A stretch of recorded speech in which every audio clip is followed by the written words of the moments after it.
Hello, this is Bucky. Hello? Hey, Paps, what's up? Not too much. How's it going? What's going? Did you get those pictures I sent you? Yeah, I tried to send back Light the Beacons, but my Wi-Fi wasn't working on my laptop. What is that? I think it's an invasion. I think it's Spotlight. No, it's weird because it's like there's breaks in the sky of like light. It's obvious light, and then like it's in every direction, but they're perfectly spaced apart. Are there like horns going off? Like, I wish. are the North Koreans dropping flyers? Like, I would kill for an alien invasion right now. Oh, this movie was not fantastic, but not as bad as others say. What's Bright holding on IMDb right now? a 6.6. Ooh. I'll say this. For a $90 million movie, this was not great. Yeah, for $90 million, it should have been a little bit better. Like, to me, this rang... Like, if you told me it was 90 million, I wouldn't have believed you, because it makes me wonder what the fuck went into production. Where's the money? Show us the money, Lebowski. Like, yeah, like that's like I was kind of wondering it the whole time. I was like, okay, if there's truly $90 million in this movie, 60 of it had to go to Will Smith. Show us some money, David Ayer. Because this to me is like a $15 million movie, $20 million movie tops. It feels like it should have been so much cooler. Like there should have been better effects. Like, everything seems so low budget, didn't it? Maybe a second draft at the screenplay. Maybe have someone revise this. Yeah. You know, splurge a little. Which is strange too, because like David Ayers is no slouch. He's just been making bad movies for the past couple of years. But End of Watch is a really good movie. I mean, Training Day is great. He did Training Day? Yeah. Oh shit, he's really hit. Yeah. It's been a while. Yeah, this is like, to me, he has a very strange directing history. Because, like, Fury is a good movie. Do you think that they thought this was a good movie? Like, or when do you think they realized it wasn't?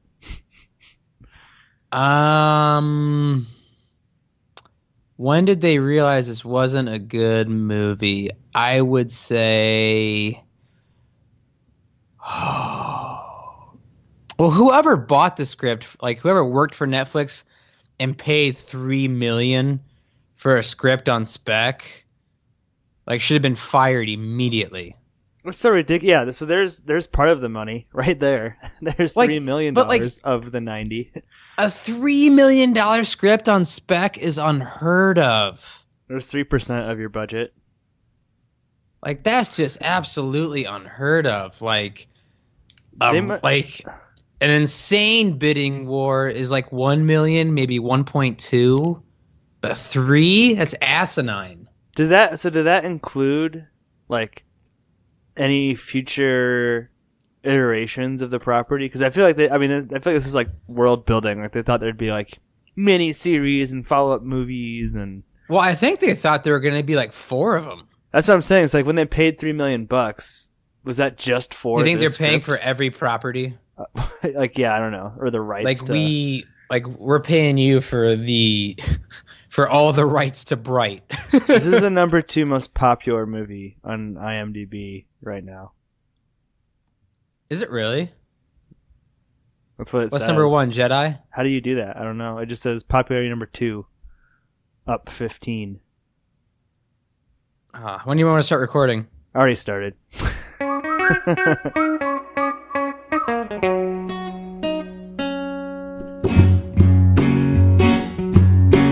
This is Spoilers. Welcome to Spoilers. Yeah, I hope you enjoyed that intro. Yeah, what we got going today, we're here to talk about the latest Netflix movie, Bright. Stevie and I have done Okja early this year. Okja! Okja! now we're here to follow up with what's supposed to be, I guess, Netflix's big blockbuster type film, Bright. Supposed to be. I mean, do you know how Netflix makes money outside of subscribers? Like, how do they track how much money they're making on movies? I have no idea. I mean, I think it's just more of, I would guess that all of the press that's around this movie, even though it's so bad, is probably helping. I guess maybe we should introduce ourselves. I'm Pappy from Denver.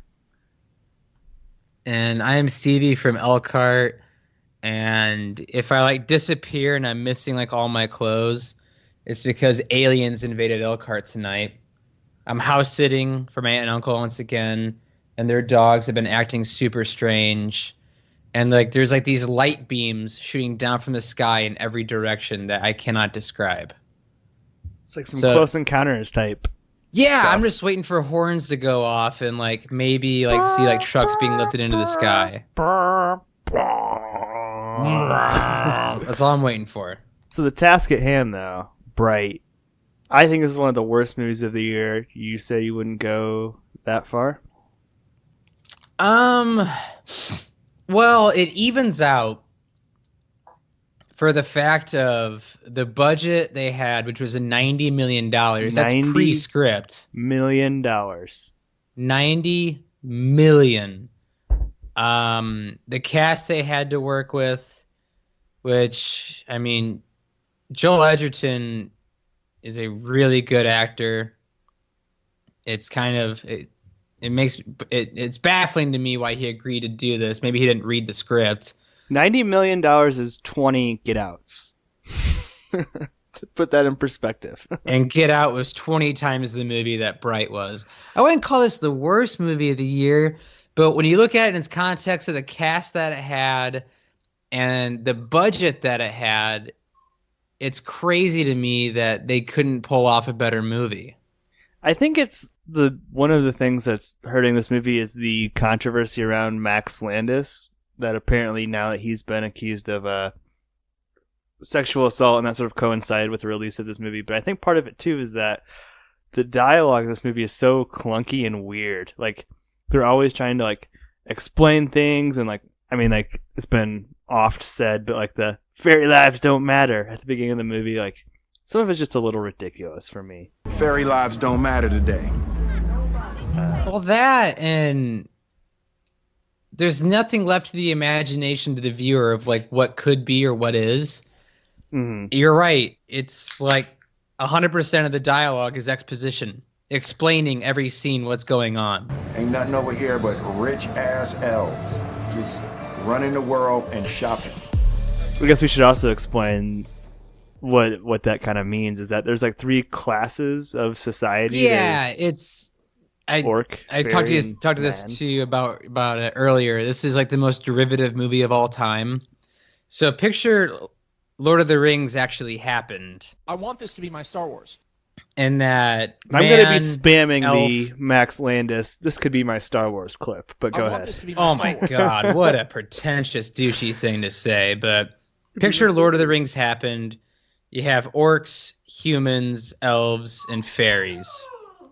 Mm-hmm. And one of the dogs wants a treats. Forgive little Remy. It's like if Lord of the Rings was the Bible. Yeah, it's like the Bible, and now there's different classes. Yeah.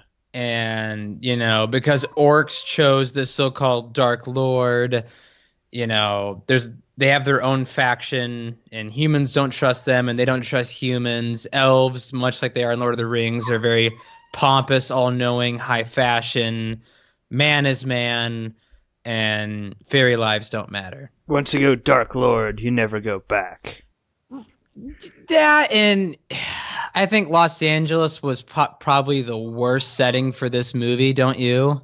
Well, like, so much of it focuses on the LAPD, but it's just so ham-fisted that, like, the orcs are representative of, like, minorities, probably, like, specifically they're black representative of people. Latino gang members. Yeah. That's just how I'm going to put it. Yeah, well, it's just so, like, on the nose, like... So on the nose. But it's weird, though, too, because you also still have, like, gangs, too, because, like, Will Smith references, like, crip walk your way out of here a couple times too. So it's kind of like this extra layer of poverty. I don't know. Yeah, Sort of explain. it's- Yeah. Yeah, Meanwhile, you have there's these elves. even factions of the orcs where there's like the round tooth bullshit and the blooded bullshit. We never got bled in, and at the It's- end, Yeah, it's like orcs have to earn their stripes of doing something heroic to get their fangs. What you did tonight, that's what it takes for an orc to get blooded. An act of great bravery. yeah, and so then the elves though are like the 1%ers, like They are, but the yeah, elite they are the class. Rodeo Drive yeah. like class of LA. They're driving that the way. sports cars. Yeah, they're kind of running stuff. They're the feds, but In this plot is super clunky because it tries to be smart and have a lot of subplots to it, but it's just not. mhm. It makes everything really awkward, and like you said before, the dialogue is just super clunky because it has to explain itself out of every scene. There's not just any natural movement where you can watch a character and go, oh, this is probably what he's doing. It's like Will Smith has to say something, then do something, and narrate himself while he's doing it so the viewer can actually understand what's going on. Fuck is you squaring off on, bitch? Not to mention you have this MacGuffin of the wand, That so, was like, so bad. so obviously set up that like Will Smith is gonna be able to like wield the wand because he is a bright like. Explain the wand. Okay, so the wand, I think they even say it's like a nuclear bomb that grants wishes. Yeah. It's like a legendary type figure. Like most people probably wouldn't even think that wands exist, but like It's the ring to rule them all. right, and it ends up being like the whole MacGuffin of the plot. Like these actual Latino gang members want it, then some like orcs kind of like want it too, but like the real threat are these fairies who want it, right? Elves. Elves, sorry, not fairies or something. Yeah, else. there's It's like elves these who want it. rogue elves, aka what? It's a lot of references to Lord of the Rings bullshit, but I want this to be my Star Wars. it's like this evil faction of rogue elves that there's 3 wands, and if you get all 3, you can raise the Dark Lord again. Like the mystery box from Justice League. Pretty much the same thing. Yeah, and it's just there is some really, I don't know what the writer or director is going for, but the movie lost all trust with me when they arrest that homeless bum who's naked and he looks at Joel Edgerton's what's his name, Jacoby? Yeah, Jacoby. He looks at Ellsbury. Jacoby and he's like, you know, you're a part of the prophecy and so is he. And it's like, okay, this is just getting In really Orcish. dumb now. Hola pasoda, Solmen. Raralha, Ralbilif. Raralha, Lagakla. Is that orcish? Well, then like just like mention like the whole ham-fisted thing. Like in the scene before, it's Will Smith's first day back on the job, and like LAPD has like these orcs on the ground, and they're kicking him and like beating the shit out of him.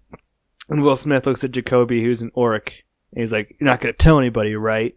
And it's like, okay, why are they just like now having this conversation? It's so weird.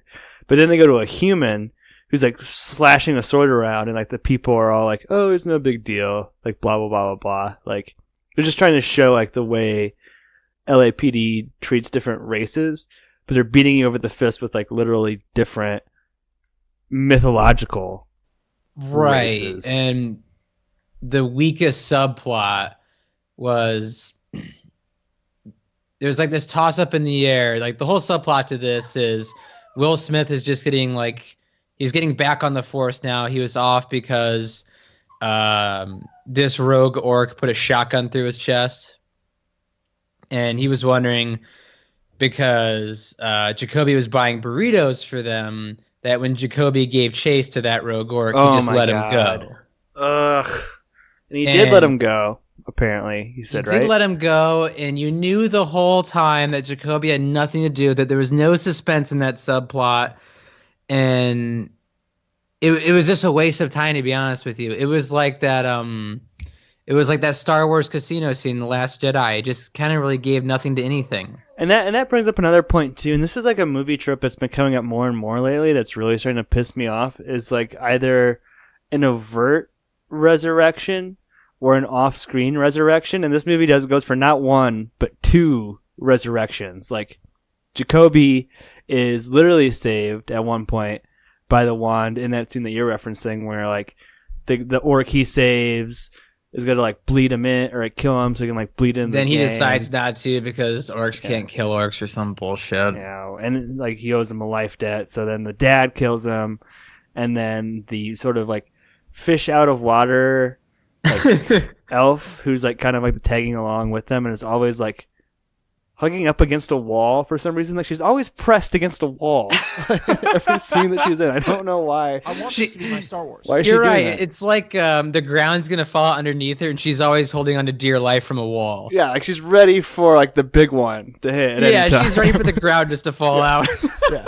So she resurrects Jacoby in that scene, and then that effort. This is actually very Last Jedi sounding. Like that effort like takes so much out of her that she kind of is like weakened, and then she like eventually dies in like an explosion kind of, but then she doesn't, like you see her at the end. So like I'm just getting so tired of like characters giving their life and then like popping back up later in the movie. Like it's so devaluing. It's like the Leia thing.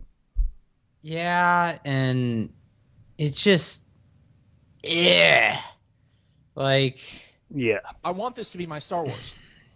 this movie did have some cool shots because David Ayers is a very stylistic director. But like this is like I don't know what he's going for because Suicide Squad was utter shit. In this movie, he had to have realized shooting this movie that it was going to be impossible to like put this together cohesively. It's kind of ugly. Like it's kind of brown, and then there's like all of a sudden like super bright colors that don't seem to like fit in with everything else. Like It's like it wanted to go for a gritty movie, but it looks very, I guess, like clean and bland. I mean, is that what you would say? Just kind of there? yeah, it's just there's nothing special about it, and I guess it was released in theaters so that way they could get that Get that Oscar nom? yeah, that for your consideration status. But like maybe that would have helped too, seeing it in theaters. I don't know. I don't know. This is let's go over the dialogue because a lot of this movie's faults is the writing. I mean, the writing is not fantastic at all. Max Landis did a pretty decent job of creating a world. I mean, it's kind of cool. Like, hey, what if Lord of the Rings was like set in present day? How would the factions be working? It's kind of cool to think about that. Mm-hmm. But then you go into how he executed it, and the dialogue is like bad 80s cop comedy Buddy drama. cop. Yeah. You all right? Yeah. No holes? Huh? Only the ones that I was born with. How are your holes? The fuck can you make a shootout awkward? I mean, everything. It's like what he's going for is for Jacoby's character and Joel Edgerton's character and Will Smith's character to have like bounce off dialogue, kind of like hit him with a serious question, hit him with a one-liner, then there's another one-liner back and forth, and eventually their chemistry will grow. But it's like anytime they would throw dialogue at each other, it's like it would just like hit the ground immediately.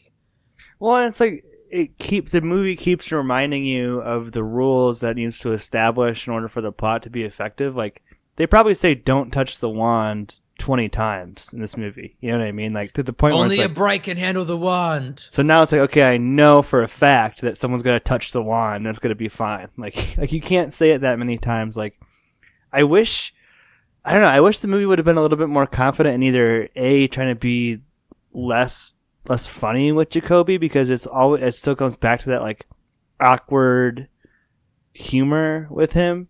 Like, just be like a little bit more confident, be a little bit harder, or like don't waste so much of the characters talking like with exposition. Like I know I always bitch about like a narration scene or something, but like maybe this is a 2-hour movie. Maybe if we like could have cut out 20 minutes of clunky dialogue with a 5-minute, opening narration or something. You know what would have been really neat? Have had Jacoby's character not said like a single word to Will Smith for like the first like 40 minutes, just kind of make him, I wouldn't say like mysterious and silent, but just put an awkward footing in there. You know what I mean? Mm-hmm. That would have been neat. Well, because you're overwhelmed by his character because, like, one, he's an orc, and then two, he's like, do you want the red sauce or the green sauce? Like, your mind can't, like, process, like, the humor and, like, what's going on here? Like, you know. It was very clunky, and I absolutely hate that scene where they take that homeless guy in, and the wizardry of magic people, that's a whole different faction within the elves now, which is just ridiculous, are interviewing him, and they're talking about wands. And they go over the whole thing. All the rules. They go over the entire rules of the movie. And it's just so unnatural. Like, what would have been a cool movie? Have the same backdrop and have Will Smith be kind of a normal guy that comes across a wand and finds out this normal guy can handle a wand, and Jacoby is a cop, and it's Jacoby's job, kind of like an Escape from LA type situation, to get him out of the city safely. Right. Or that would have been cool. Yeah, or you can just like remove the wands altogether, make it like a straight buddy cop, like LA story, take out all of the magic, but like leave like the overt class stuff, and even like tease the wands for like a second movie or something. But like, it's just trying to do too much. Like, the movie's overwhelmed. You're right. It's trying to do too much in 2 hours, and I think this movie would have been so much better fit for a series, like a 6-episode, 8-episode miniseries tops. Because then you can like dole out the information more slowly and more confidently build the story. Like, right. This was a super miss. Do you have any other ways you would have fixed it besides everything we just hit?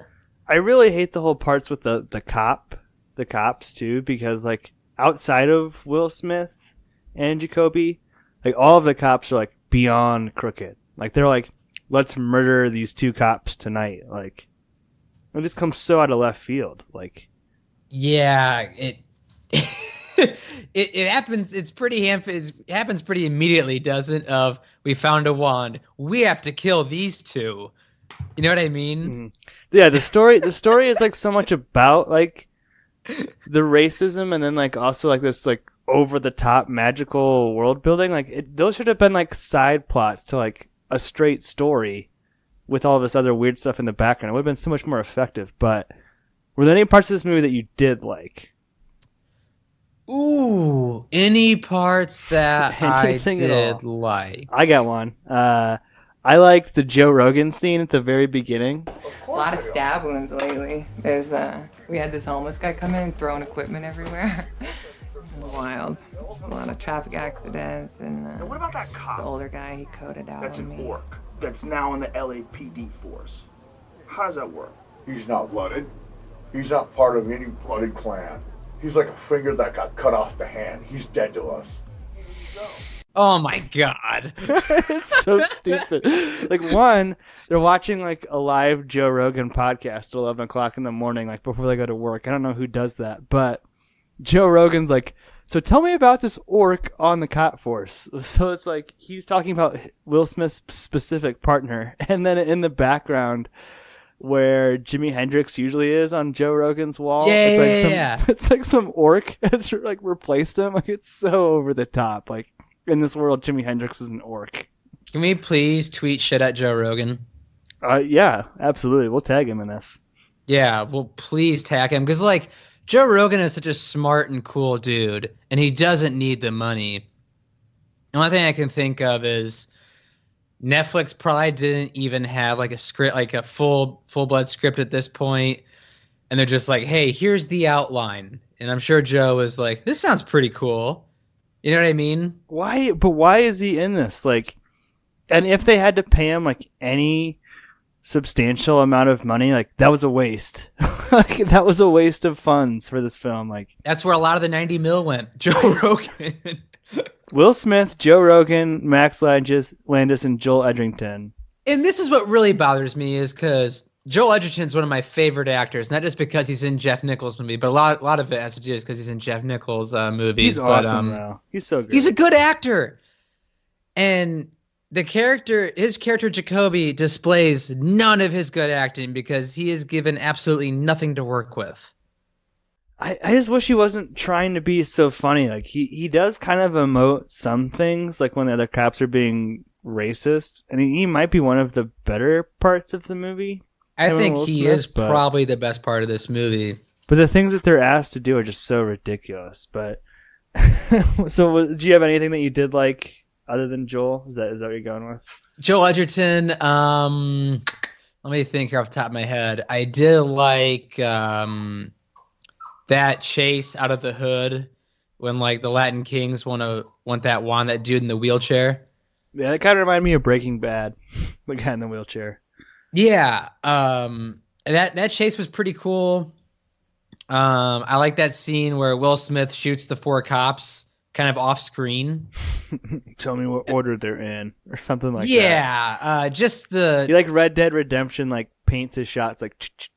Then boom, boom, yeah, boom. it was a stylish shot. It looked neat. But other than that, there's a lot of hate for this movie. I can look past a lot of things in a film, but good acting cannot save bad writing. And this movie was littered with bad writing. I want this to be my Star Wars. So is that going to be a no for you? Yeah, I will not return to this movie. But you're not saying it's one of the worst of the year. Not that bad. Not The Circle bad. I will say this. I will say The Circle is the worst movie I've ever seen in theaters. I will say that to the day I die. That movie was a clusterfuck. This movie is a clusterfuck as well, but not on that level. But just if the sexual assault doesn't sideline Max Landis' career, or the fact that his father is a murderer, this movie alone will. This was such an amateur bullshit job that if his last name wasn't Landis, there's no way Netflix would have ever bought this movie. So this is a no. Well, I think you bring up a good point there that John Landis is a murderer, but it's also going to be a no for me. I have this like way low on the list, but it's almost like it's just so bad it's funny type thing. Like it's not entertaining. It's just so ridiculous. It's like, what the fuck is going on? Like I laughed at the movie, but not with the movie. It, yeah. And I think you and I brought up better plots than this movie shelved out. Like if you want to make like a faction kind of backdrop and make like a realistic stylistic setting, or a story you can put through, cool. But they went too far in on the mystical stuff to make this even like worth watching.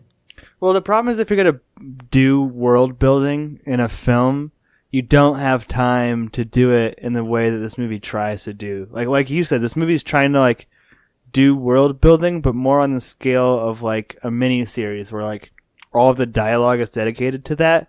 If you're gonna try to build a universe, like it really has to be like minimalistic dialogue that's doing that world building, and more of like what the characters like see and do, and like let the audience kind of like fill in the gaps. But like it's just like such a slog for like them to explain things to each other over and over and over again. Like it's like they live in this world. They shouldn't have to explain the rules to one another. You know what I mean? Yeah, like I don't get up on Tuesday and be like, oh, the bus comes every day at 8:30. You can take the bus to work. Like that's like other people talking this. Like, oh, don't run a red light. You get a ticket from a police officer. Like, it's a no. Yeah. This is a no. I'm not pissed off that I watched it, but I'm pissed off the fact that $90 million was spent on this, and it looks cheap as hell. I mean, some movies you can tell, wow, this was expensive. They took their time with it. They paid their CGI guys well. They spent time on a script. Mm-hmm. And if Max Landis calls this his Star Wars, God help him. Because whatever's beneath that is not not worth the watch. This was like also the highest script ever bought on spec, right? It was the costliest I think we script talked about ever, that on an earlier episode. ever caught on spec or ever paid for on spec. $3 million. That's insane. It's a lot of money for a movie. As I said earlier, 1.2 is like in a heavy bidding war. 1.5 is for someone who knows what they're doing, is worth their salt. 3 is just asinine. I hope whoever was like, we should buy this at Netflix loses their job. Seriously. They do not deserve to be reading scripts and pointing out which ones are good and which ones are bad. So up and down year for Netflix then. You got Mudbound at the top, Oakjaw kind of more Did you in the see middle. Mark? Did you see Mudbound? Not yet, no. I'm having a hard time. I know it's going to be sad.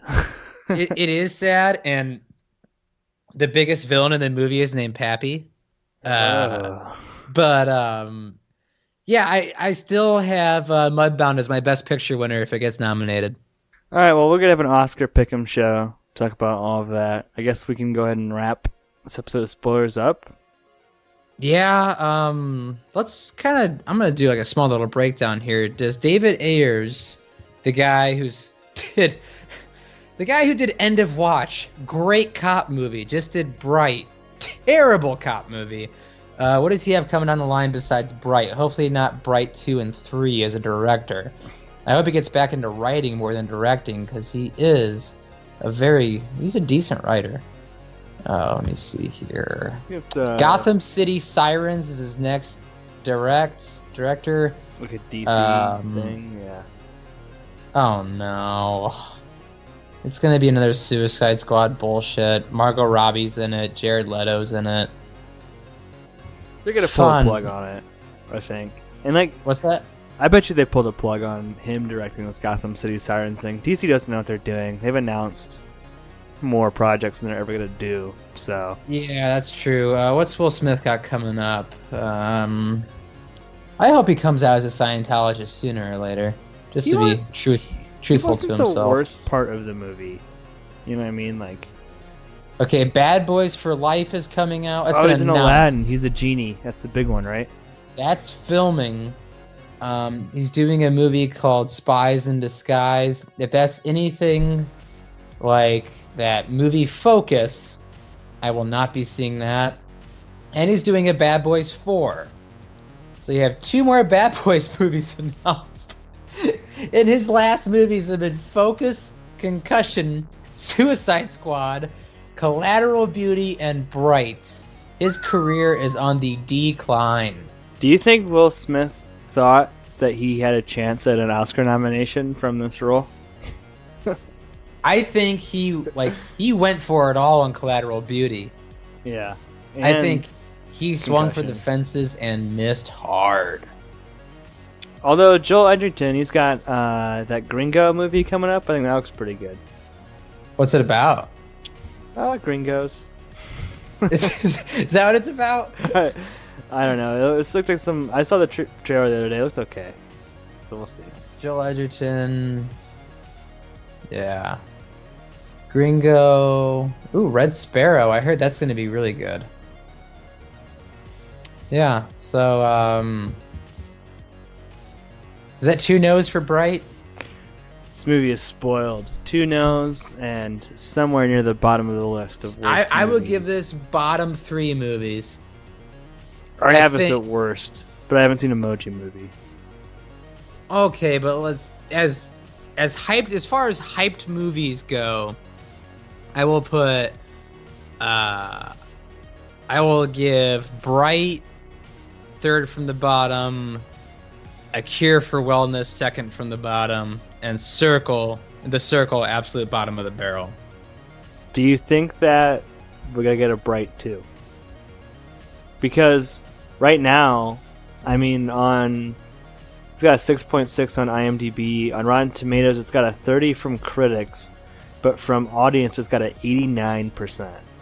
Dude, that's a misguided audience. That's like people just liking Will Smith. It's the anti-Justice League, or it's the anti-Last Jedi. The only person I would trust doing a Bright 2 to write and direct would be David Fincher, and he will never touch this franchise if it's That would ever be a franchise. That could So- be awesome. Like David Fincher helming a Bright would be like something that would be amazing. The stuff he would do with it. He's such a good director. He's one of my favorite directors of all time, but he's busy with Mindhunter right now, and I don't think he'll ever touch this. So Well, I think at the end of the day, just because it was Max Landis's baby, and that now he's wrapped up in those implications, and it seems like you know they've how you always read stories. yeah. Like you always because you and I are nowhere near Los Angeles or have you know what I mean, have any really connection to LA, but No, he's one of the nothing. people you always heard stories about being the biggest asshole. Yeah, and for a while now, there's been subtweets about him, but a couple articles have run. So I just feel like because he is not the auteur of the film, but he is the constructor of the universe. There's no way they're gonna invest any more money in a name like that. No. I think he'll probably go to television for quite some time.